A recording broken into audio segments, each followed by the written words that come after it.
నమస్తే, నేను Nagina. Welcome back to my channel. ఈరోజు ఫైనల్ వీడియో అండి, పార్ట్ 4. బిఫోర్ గార్డెన్ సెటప్ ఎలా ఉందో చూశారు ఇన్ని డేస్. ఇప్పుడు ఆఫ్టర్ సెటప్ ఏ విధంగా ఉందో మీకు చూపిస్తున్నాను.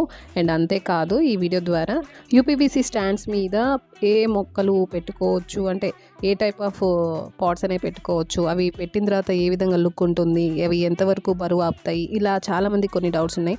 ఇది ఎందుకు షేర్ చేస్తున్నామంటే, అలాంటి డౌట్స్ ఉన్న వాళ్ళకి ఈ డౌట్స్ అనేవి క్లారిఫై అయిపోతాయి. రెండోది ఏంటంటే, ఇక్కడ కస్టమర్ ఈ కొద్ది స్పేస్లోనే ప్లాంట్స్ అనేవి అరేంజ్ చేయండి అన్నారు. సో అందుకే మేము ఆ కొద్ది స్పేస్లోనే పూల మొక్కలు, పండ్ల మొక్కలు, అలానే ఆకుకూరలు కూడా పెంచేలాగా ఇక్కడ ప్లాన్ చేసాం. అండ్ ఇంకోటండి, ఇది వాష్ ఏరియా. అక్కడ పెద్ద స్టాండ్ కస్టమైజ్ చేయమన్నారు, సో అది చేసాము. ఇక్కడ కూడా ఒక పెద్ద స్టాండ్ చేసాము, ఇది కూడా కస్టమైజ్.